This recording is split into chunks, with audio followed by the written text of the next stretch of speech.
What's up, YouTube? Welcome back to the Knicks Cave. Jan the Knicks fan, your host, and let's get right into it. But before we do, hit that like button, subscribe, don't forget to leave a comment, and the notification bell is waiting for you to hit it. What did I say in my last video? The narrative. The narrative had changed. The Knicks went from the underdogs to the favorite. Cleveland came into this series with a minus 205. Now they're down to a plus 35. As the New York Knicks jump up to a minus 158. I knew this was going to happen because everybody was saying that the New York Knicks went into the Cavs' house and stole the game. And I'm going to say this. No. I know people will say whenever you come into somebody's house and you win that first game, it's a stolen game. No. Not when the team is better. And I'm telling you right now, the New York Knicks are better than the Cleveland Cavaliers.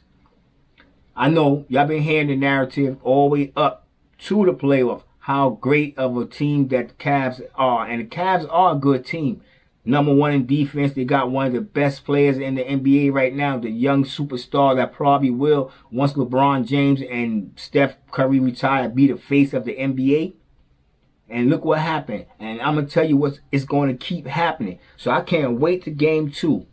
I'm being honest, I can't wait to game 2. But before we talk about game 2, let's just talk about what happened in that first game. Well, my man Jalen Brunson. Before we get to Brunson, we're going to talk about the bench.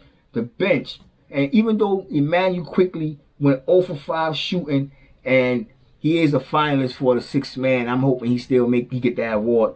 The bench shot 13 of 18 and going 72% from the field. Josh Hart had, 17 points, 10 rebounds, including 5 on the offensive glass. He shot 8 of 11. He led the way for the bench. And it was just crazy how the New York Knicks was able to the bench, that is, do what they want with the Cavs bench. The Cavs bench was led by Osman. He had 9 points, including 2 3-pointers. The rest of the Cavs reserves must have just 4 of 13 shooting from the field. And they can't win like that. And I don't expect it to get any better because their bench is not known for any prolific scoring. But ours are. And think about this. Emmanuel quickly had an off night. I don't know if it was because of the playoffs and maybe he was trying too hard or with jitters, but he had an off night. But it's not nothing new. He usually have an off night and then bounce back. He might have two games off night. 2 off night games. But we know how quick he can get when he get hot. And he's going to give you, even if you're having an off night, he's going to give you a timely basket somewhere down the line in the game. So I'm not really worried about that because our bench, I don't think there's too many teams in the league right now that their bench can come up against the New York bench. I mean, the way the New York Knicks bench been playing this year, sometimes a little shaky, yes. But otherwise, they've been lights out. You cannot lie. Now let's get to Brunson for a second.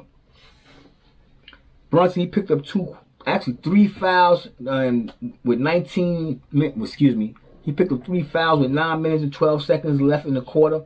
The Knicks, right there. Actually, this is what I'm trying to say. That this is what makes me believe that the New York Knicks is a better team. Because even with Brunson on the bench, Emmanuel quickly not having a good night. Julius Randle's somewhat of a shell of himself, still putting up points and giving us points when we need them, especially in that first half. Brunson still managed to come out in the second half and score 21 points. Matter of fact, he had the team high, 27 points, 2 rebounds, 2 assists, and 2 steals. At one point, he looked unstoppable. Mitchell was doing his thing, but at one point, Jalen Brunson looked unstoppable. They was trying everybody and anything to guard him. They put Osman on him. And boy, to me, he was the worst defender. I think Jalen Brunson scored the most points on. I think he had 8 points on him alone. Everybody was 6-4-2 down the line. But I think he had 8 points on Osman alone. So one might say because he guarded him majority of the time. But that was the second half of the game. You know what I'm saying? Them 3 fouls, ticky-tack fouls, in my opinion. They try to give the win to the Cavs. And even with the one-sided calling, because it favored the Cavs when you talk about the personal fouls and the way the refs called that game. But the New York Knicks are a better team. And they will Trust me, they will. They will beat the Cleveland Cavaliers. Especially, let's just talk about Mitchell and Garland for a second. In the first half, them two guys combined, for 28 points on 11 of 22 shooting, including 4 from 11 from downtown. The rest of the Cavs just managed 6 of 22 shooting while going 0 for 6 from downtown. And that's the starters. I just got off the bench. And who led the bench? Osman led the bench. And this is the starters. The rest of the starters, other than Garland and Mitchell, went 6 for 22. And everybody, and all I kept hearing about how much of a threat Mobley was going to be, the defense. And he made some defensive plays. And he made some nice plays. I'm not going to lie to you. He made some plays and flashes. Allen, after the game was interviewed, he kind of said that they wasn't up for the moment, but they will be in game 2. Y'all can be up for anything. I don't care. Get up 6:30 in the morning. Be the early bird. Get the worm. Y'all not ready for the New York Knicks. I'm telling you right now. If you come across this video, and I doubt it, Mr. Allen, Jared Allen, that is, y'all are not ready for the New York Knicks. We're taking game 2. We're going home. And I don't really want to contradict myself because I'm telling you, I'm seeing the broom. Yeah, I'm pointing to my head because it's in my head when I go to sleep at night. I'm dreaming. I'm seeing the broom, but I'm giving y'all, yes, I'm giving y'all the Cavs the benefit of the doubt. The Knicks is going to take this in 5. But yes, I see the broom.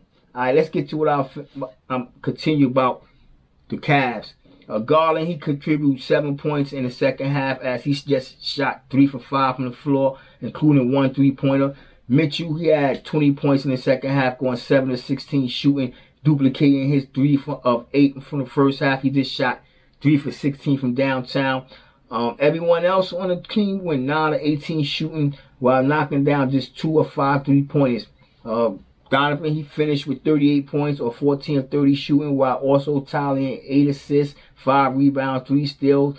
Garland finished with 17 points on 7 of 13 shooting with 4 steals. And Garland, he had a more efficient night than Mitchell. And that's one of the reasons why I think this team is going to suffer. Because Mitchell's going to come out and take 30 shots.